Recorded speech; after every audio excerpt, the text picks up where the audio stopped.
What if I told you he is actually lying to you? What if I also told you it's very easy to spot those lies if you just knew exactly what to look for? If that sounds impossible to you, don't worry. On today's show, we're going to be discussing 5 scary things men often lie about. That way, you can know the what and the why, but you can also avoid being the last one to learn about the truth of your man. Point number 1 here is going to be intensity. What I want to kind of show you here is a little bit of a graph that's supposed to represent what things should look like in a healthy relationship and what they look like in a toxic one. So we have intensity here on the left side of our graph. Don't worry, we're not in math class. I just want to give you a little bit of a visual. And we have days over here. So as days are passing, intensity here is going up this way. So you're going to have a lot of men that start off with you right around here at the very beginning on day 0. But what you're going to notice is happening over the course of time is this intensity is going to go down and down and down and down until it's probably coming off the graph here, all right? And so here's the thing, and the reason that I want to kind of show you this little bit of a visual, and I think some of you have seen this visual from me before. The reason I want to show you this visual is because this is what you actually perceive from him in terms of his actions and the way he treats you and goes about this relationship, right? You might get a lot of compliments and a lot of lovey-dovey words, right? I put intense wrong here.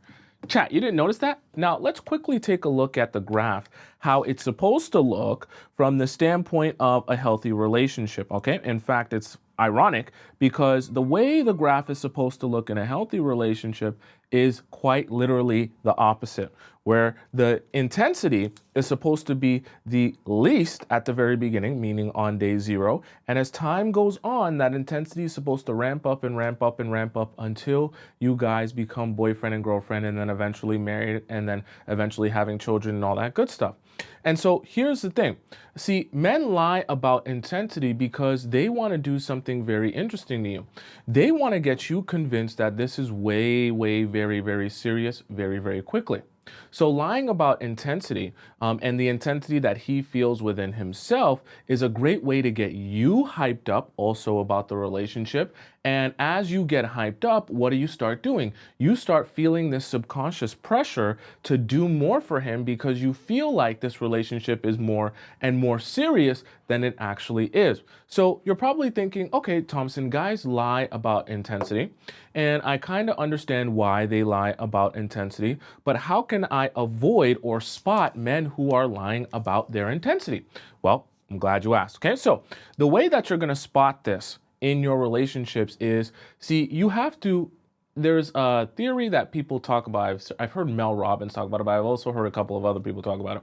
They call it the let them theory, where you just let people do whatever it is that they want with you and in the relationship. Now, I don't mean it from the standpoint that you allow people to walk all over you, but you let them show you what they really mean, who they really are, and what they're really about, instead of trying to force people to be who you want them to be. Right? Meaning you're Prince Charming, meaning the type of guy you want to date, meaning the type of guy you want to be your husband, right? You might have a visual or an understanding of what you think you want out of a man. But then when you meet this guy and you like him, you try to force him to fit that mold of what you expect a man to be. Meanwhile, he's never been that and has no intention of being that.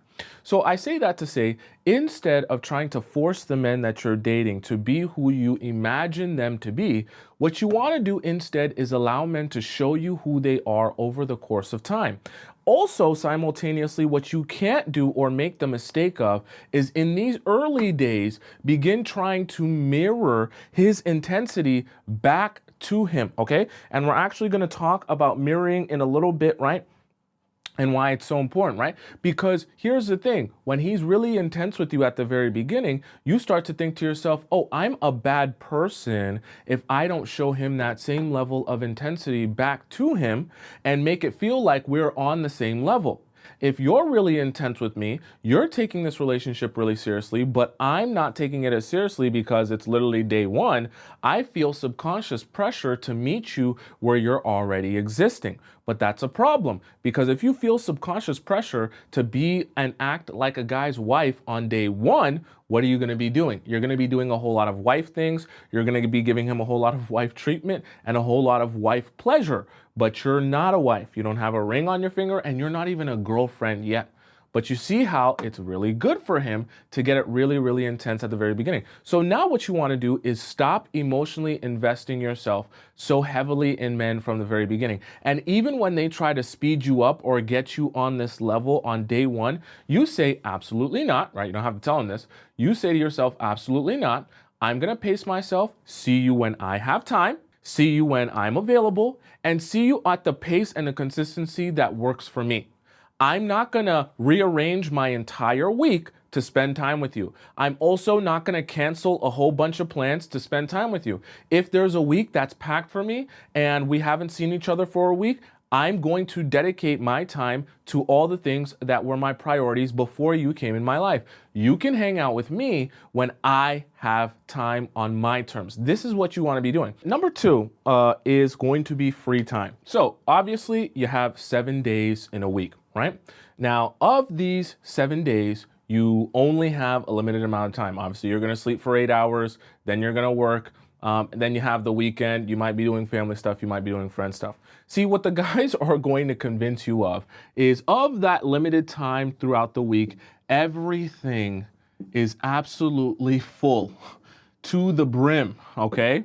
And because everything is full to the brim, he has no time to spend with you.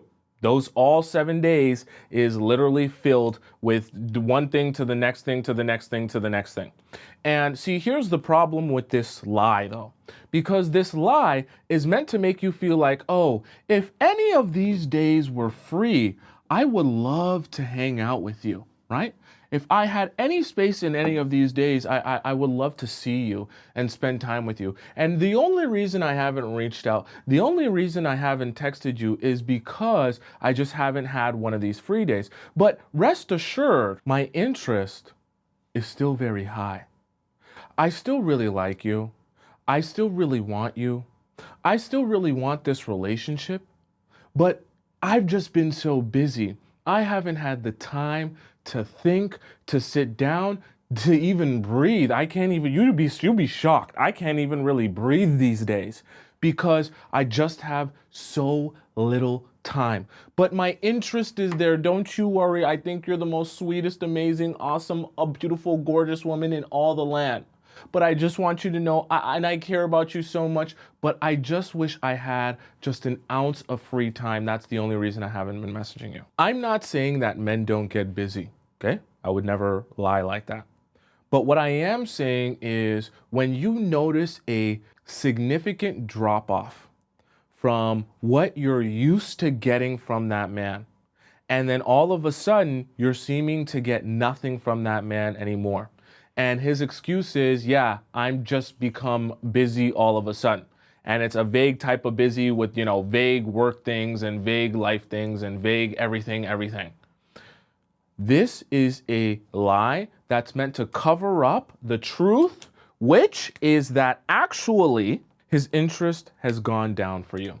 Now, this is painful to hear because now you're starting to think, oh, so you're telling me the guy that I like actually doesn't like me. You're telling me the guy that I'm interested in and want to date actually doesn't want to date me. Tomisin, you're disappointing me. Don't tell me things like that. You're supposed to give me hope. But here's the thing. You have to understand this, that when men's interest in you goes down, they don't want to lose their opportunity to still have you as someone they could reach out to when they need something from. And when I say they need something, I mean, wank themselves off. They want to dirty talk with you, they want you there. They want to jackrabbit themselves inside of you, they want you there. They want a shoulder to lean on and cry on and to call you and just to vent about stuff, they want you there. So a lot of times what men are going to do is they're going to lie about the amount of free time they have. They're going to tell you they're super busy, which is the reason that they can't reach you or talk to you at these points, or they can't answer your calls, because they don't want to just be honest with you that their interest in you has gone down. for whatever reason. And I don't even want you to think that, oh, his interest in you went down because you did something. It doesn't even necessarily have to be because you did something wrong.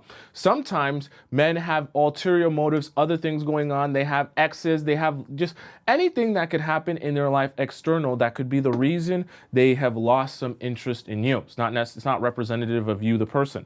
But what I want you to understand is men would rather lie to you about having no free time and still being interested than just be honest with you that they're losing interest in you. You want to know why? Because if they just are honest with you that they're losing interest in you, what are you more likely to do? You're more likely to say, oh, so you're making it clear to me that this is a waste of my time. You're making it clear to me that you basically don't really want this relationship or want this at all. And so if I continue to invest myself in you, I'm literally acknowledging how much time I'm wasting, right? See, you'll notice something, and we're actually going to get to this in our next point, but you'll notice something really, really funny and interesting about not saying anything and leaving it up to you to guess what he wants or what he thinks. That's actually the whole reason why we have this show, because I'm trying to provide you with clarity. Because when you're confused about what he wants or what he thinks, or you're just not sure, you get to gaslight yourself into believing what makes you feel good. But if he simply comes out and tells you he has little interest in you and he has little interest in building this relationship with you, well, now you know for sure. And now it's on you to respond or react to him telling you that he has little interest in you by actually walking away from this relationship or investing yourself in someone else. Right? But guys don't want to lose out on their opportunity to have access to you. Guys don't want to lose out on their ability to have you at their beck and call and turn you into like DoorDash, okay? They don't want to lose that. And so instead of losing you or losing out on their opportunity to get access to you, instead, what they do is they tell you everything's good.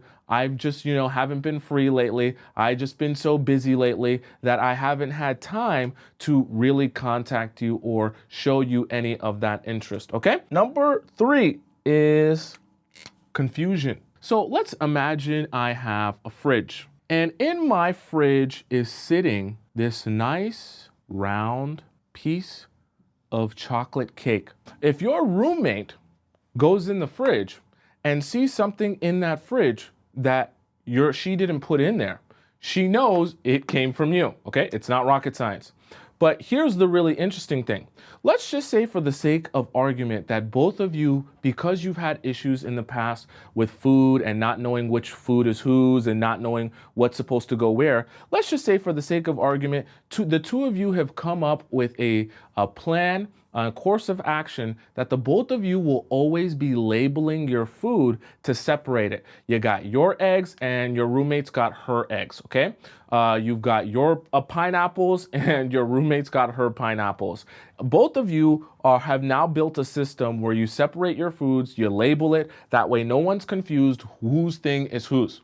But let's say this time you brought this chocolate cake back from the Cheesecake Factory and you just forgot to label it for whatever reason, so you just threw it in the fridge because you were tired. Now your roommate, let's just say, loves chocolate cake. Your roommate loves chocolate cake. Chocolate cakes are absolute favorite. Okay? And so she sees that chocolate cake. It's looking so decadent, looking so good, looking so juicy sitting there. And she's like, oh my God, I can't believe this is sitting here and I want this piece of chocolate cake. But I know if I ask her to have this chocolate cake, she's going to say no. Because she probably saved it and she's waiting to eat it later, but this looks so good and I'm so hungry and I don't feel like getting Uber Eats and I want to eat this right now. And so what does your roommate do? Your roommate devours that piece of chocolate cake. That chocolate cake gone now. She eats that, she licks the plate, okay? She licks that plate clean, all right? Eats that chocolate cake and hides the evidence. Chocolate cake is gonzo. You come back to the fridge looking for your chocolate cake and you see it's not there. You then go to your roommate, because it's only the two of you living in that house. You then go to your roommate and you say, okay, roommate, please explain to me, where did my chocolate cake go that I left and I saved in the fridge? And your roommate says, oh, that chocolate cake? I didn't know that was yours. I thought maybe, because remember your friend came over the other day, before you guys went out. And I thought when she came back, she left it here for, you know, just because she forgot it. And I thought your friend literally forgot that piece of cake here. And I thought that was hers. If it was yours, you should have labeled it. Oh my God. If I would have known, I would have not eaten your piece of chocolate cake. Why didn't you label the cake? And you're sitting there like, is this a joke? You didn't know that that was, why didn't you ask me if that was my piece of cake? It's only me and you here. I just assumed because when I saw you guys come back, I saw her with the plate. So I thought that that was her cake from the time that she came back. So that's why I just ate it. And I thought that you were asleep. So I didn't want, and this is the problem. And I'm going to connect this back to your relationships and the guys that you're with and why they lie about confusion. Because see, when you can claim ignorance, when you can claim, oh, I didn't know, right? It does two things simultaneously. One, they get to escape accountability, right? Having to apologize or be honest about the fact that, hey, I did this thing simply because I wanted to do that thing. And they don't have to take accountability for it. What they also simultaneously get to do is they get to make themselves look like a sympathetic figure that wants the same thing as you, that has the same intentions as you, while, now, and because of this external source, which is the confusion, right? This external source, which is confusion, has led me to go astray from what I know we both want. Right? And the men in your relationships do the same thing. They lie about being confused on what the status of the relationship is, or what you guys are doing here, or where you're supposed to be going, or how this is supposed to work, because they want to be able to claim, well, when I slept with this girl or started talking to that girl or went out to the club and started grinding on this girl, I thought we weren't doing a thing where we're actually an exclusive thing. I thought we were more of a thing where when I see you, we have fun, but it's not really like a me and you type of thing. It's more of like a me and you when we're only in the house together, just, sitting down watching Netflix type of thing. And this is the thing that guys will do and guys will lie about often, because they don't want to actually provide you with clarity and provide you with a clear understanding of what they think, what they want, and what they desire in this relationship. If they tell you exactly what they're actually feeling, that will make it very easy for you to respond to them based on where you know the relationship to be existing currently. Right? What I mean by that is if you know where you stand with the guy, you know what he thinks of you, and you know what he wants to do with you in this relationship, it makes it very easy to act on what he feels or what he says he feels or desires of this relationship. Because if he says he doesn't want you, he has very little interest in you, and he just wants to sleep with you, well, then he's made it very easy for you to just walk away. But if he pretends to be confused and he pretends to say, oh, I want the same thing as you, right? I didn't know that that wasn't your piece of chocolate cake. I ate it because it had no label. I was confused. Why did you lead? We're both confused here. Now he can make it seem like we're on the same page, but I just didn't know. So you think he's a good guy. He gets to look like a good guy, and he doesn't even have to take accountability for anything that he's just done. Really, really, really slick. Okay? So one of the things that you have to do when guys try to claim confusion, right, in order to kind of battle against this, you have to be making sure that with the guys you're dating, you don't allow space for confusion. And anytime you find yourself in a relationship with a guy where you're confused on where things stand, or you feel like he's not providing you with clarity, you walk away from those men. Because men should on an ongoing basis be providing you with clarity on how they feel, what they want, and what they are trying to get to in this relationship. And they should be acting on those words as well. So number 4, men tend to lie about their intentions. Let's just say, for the sake of example, you are broke. Now, let's say in this scenario, your friend comes over to your house, right? And you're living the brokey broke lifestyle. Your friend comes over to your house, and one day she is rummaging through your garage, okay? And you guys are just doing a thing. You're doing a little bit of spring cleaning. And as she's rummaging through your garage, she sees like this box titled like grandmother or something like that, right? Or mom 1972, let's just say. And when she's rummaging through this garage, she finds a box titled mom's 1972. And she opens this really old like box type of thing, okay? It's like so dusty. And when she opens it up, it's like a Chanel bag. And she's looking at it like, oh my God, what is this? And you're just like, oh, this is just some like old box of stuff that my mom used to have. It's just been sitting here for so long. She never uses it. And I just want to get rid of it, throw it out, right? And let's say your friend is like, are you crazy? This is a vintage Chanel bag. This is an original 1972. When did Chanel get made? This is an original 1972 patent leather with the lacing and the stitching and this and that. You do realize all this needs is a little bit of a shining. Yeah, it's a little bit dusty. But you want to know what the resale value of this bag is? This is vintage Chanel. This is the original, I don't know, how do they title them? I don't know, okay? The original one, all right? One of the original ones, right? And the value of this bag is $20,000. You have 20K sitting in your house right now. And you're like, no way that old dusty bag is worth 20K. She's like, I swear to God. I swear to God, I literally, you know me, I'm a fashionista. I do some bag reselling and stuff like that. I know this for a fact. This bag is worth 20K for a fact. All you got to do is shine it up a little bit. And I know a guy that does, he does shining for bags to make them look brand new again. All you need is a little shine on this leather. Easy, you can get 20K. And I know the exact person that will buy this from you. If you let me sell it for you, this is a good friend of yours. If you let me sell this bag for you, I'll only take 2,000. I'm gonna give you the rest of the 18. I promise you, you can get 20,000 for this bag. And you're like, oh my God. And this is your best friend, so you trust her, right? And so she goes and she is going to go sell off this bag. Remember, you're broke, right? So this is really, really good for you. Really, really good, right? This is an amazing time for you. And so you're walking around town and you're like, oh, I feel good today. This is a good time. I'm about to get me a cool 20K that was sitting inside my little box in my garage. This is amazing. So you're walking and life is good. Like life is good when you got an extra 20K, right?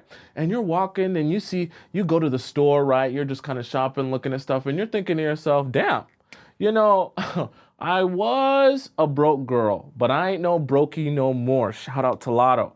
I ain't no brokey no more. You know what? I'm about to get me a smooth $20,000. I see this little couple of this dress over here is a slight little 200. Slight little 200, nothing for a big girl like me. I'm the big one, tight-ish. So I'll get me a little dressy that I seen for a slight 200, right? Then you go to the next spot, right? And you're like, I've been really, really craving lobster. That's light for me. I could go get lobster. You know what? Let me invite my girlfriend, okay? My other girlfriend. I'm gonna come, we gonna eat some lobster because I've really been craving seafood. I've been wanting me a little seafood boil. That's another 150, but it's okay. I got the big one, that big 20K coming to me, right? And you go to another store, and you go to another store, and you go to another store, right? And all of a sudden, you spent so much money, okay, right, on these bags. Let's even count this up, okay? So 5, 7, okay, 850. Then you get a phone call from your girlfriend a week later, and she says, "Girl, I've got some bad news for you. They told me that there's a little bit of inconsistency with the stitching, and they can't verify if it's an authentic vintage Chanel one. They're not saying it's fake, but they're just saying they can't really authenticate it, and so they can't guarantee that they'll pay the 20,000 for it because they need to know for sure that they can resell that." And you're thinking, "Oh my God, I just spent $850. I just spent $850 in one day. And I'm already broke. What am I supposed to do now?" Let's all connect this back to your relationships and the guys that you're with, all right? This is the thing and why men lie about intentions. The reason that they end up lying about intentions is because they say to themselves, if I make you feel like your money is coming to you, right? If I make you feel like you're about to be my wife and my girlfriend, it's a great way to get you to act on the fact that you feel something is coming to you in this relationship based on promises that you feel sure of, And when you do that, I will get now from you what I should be getting years from now from you, right? Because I've invested years of my life into you. But instead, you will act on what you feel is going to happen now. Meaning you'll treat me like I'm your husband, cater to me like I'm your husband, cook and clean for me like I'm your husband, get on your knees and slurp me off like I'm your husband. But in reality, while you're spending your $850, you don't actually have $20,000 sitting in your bank account. You're just of the belief that $20,000 is coming to you, right? You're just of the belief that I'm going to be his wife and the mother of his children because he said so or because he made me feel like it's about to happen. But it's not actually happening right now. You don't actually have $20,000 in your bank account right now. But you're going around the mall and spending your money as if that is coming to you. So this is what I want you to understand and why the men end up lying about their intentions. They don't want you to act on the relationship as it currently exists because currently you're not his girlfriend. Currently you're nothing to him. In fact, currently you're just friends with benefits. But he doesn't want you to act on the relationship as if you're friends with benefits. That would mean he doesn't get investment from you. That would mean you don't stay over and clean his whole entire apartment and cook for him and massage his feet and do all these other things that you wouldn't regularly do for any random stranger or any random guy who you met on Hinge. He gets that special treatment from you while not actually putting you in a special or unique position. Because 2, 3, 4 weeks from now, or 3 months, which is usually like the magic thing where things go wrong, he then says, oh, by the way, so glad you've been spending all your money. So glad you've been investing in me and treating me like a husband, but I'm just here to let you know that $20K is not coming to you. I'm not actually going to be your boyfriend. We're not actually going to be together. In fact, actually, I found a new girl and she's amazing. I'm thinking about being with her instead. You don't just let guys tell you it the one time and then believe that it's true because they tell you it the one time and do it the one time. You let guys tell you how amazing things are going to be. Cool. That's great. Show me that. And then in the process of showing me that, I want you to show me that for months and months and months. Now, let's hop into number 5. When a guy seems happy, right? And he's all content. He's at peace. He's happy in this relationship because you guys never disagree. What do? You do nothing. Right? Because there's nothing to do. We're happy, we're content, we're all feeling good, nothing to talk about. You might address your issues, but he's always in agreement with you. He's like, yeah, baby, you're perfectly right. Yeah, I totally agree with you. This is so awesome. You're so awesome. We're so awesome. So there's nothing for you to address on his part about how he feels because he doesn't address anything. He doesn't disagree with anything. And see, this is the dangerous part about that. If you were to know that he was actually sad about the situation, you would then do something. You would then act on that or have a conversation with him or, deal with the situation or the disagreement and actually try and solve the problem, right? Because you want your man to be happy. But here's the thing. See, guys tend to lie about their happiness because either one, they don't want to be problematic and bring it up, okay? Or number 2, they just feel uncomfortable having tough conversations.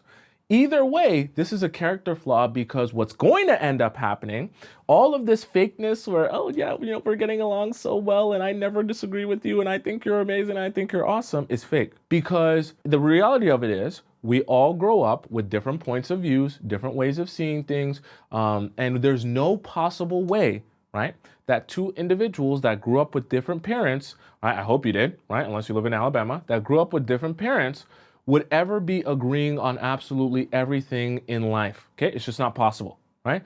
And the thing about it is when men hide this, you're unaware of the fact that he actually is suffering from discontent or unhappiness, or in some cases, misery. And because you're unaware of that, you do nothing. And because you do nothing, that sadness continues to build, right? If we have a graph here, that sadness that he once felt at the beginning, it builds and it builds and it builds and it builds until it shoots up to a terminal level or a terminal velocity at however you want to think of it, right? And eventually it gets to the point where all of a sudden he blows up on you for something super small that you're thinking, wait, what's the issue here? And then in the process of him blowing up on you for something super small, he then brings up something that happened 4 years ago. And you're like, wait, what are you talking about? Don't you remember when you called me the B word 4 years ago when we were going out to dinner together and we were going to meet Rosie and Donald? And you're like, what? 4 years ago? I don't even remember that. What did we do? You don't remember that? When you were eating the steak and you got the medium rare and I got the rare and then you said I look stupid and I'm a dumb little B word? And that's the problem. Because the guys, they lie about the content, either because they want to keep the peace or because they're too uncomfortable talking about their feelings, that they just don't want to share with you how they really feel. But then you don't end up getting any real information on what's going on in the relationship. And like Rishi said, he's holding grudges, right? And you are the one that ends up suffering because all of a sudden, out of nowhere, he wants to break up or he wants to end the relationship with you because of issues that you didn't even know that he had. That's a very scary one, okay? And if it's ever happened to you, then you know how scary it can be and how blindsiding it can be. So when you are with guys and you're in relationships with guys, I know this is going to sound horrible, but what I want you to do is I never want you to be satisfied with feeling like everything is perfectly fine, okay? Now, here's something very important I want you to realize. When you start, there are natural ebbs and flows, which means peaks and valleys to relationships. When you have discussions with someone, you're going to have tough discussions with them. Do not allow your relationships with men to keep you in a la la land magical state where everything is like a fantasy. I know when you're with a guy, you want to be happy, you want to feel good, you want to laugh, you want to giggle, you want to have fun and enjoy yourself. You should do that. But what you also need to make sure you do with your men in your relationships is have tough conversations. And tough conversations are always going to feel a little bit uncomfortable. They're going to rub you the wrong way. They might put you in pain. They might put him in pain. They might rub him the wrong way as well. But those tough conversations are always what will allow both of you to be on the same page because you both are at an understanding of what you want, what you've been through, what you're feeling, and what you're thinking. When both of you are at an understanding of what is going on in the relationship on a mental level and on a spiritual level, then you guys can be aligned and move towards a shared goal, which is continuing this long-term relationship. When one or both of you are misaligned or unsure what the other one is actually feeling or thinking, that's when we get all this jumbled up mess, and the confusion can create a lot more distance, which can create even more confusion. And then all of a sudden you're married to a man who you literally despise that sleeps in a different room than you.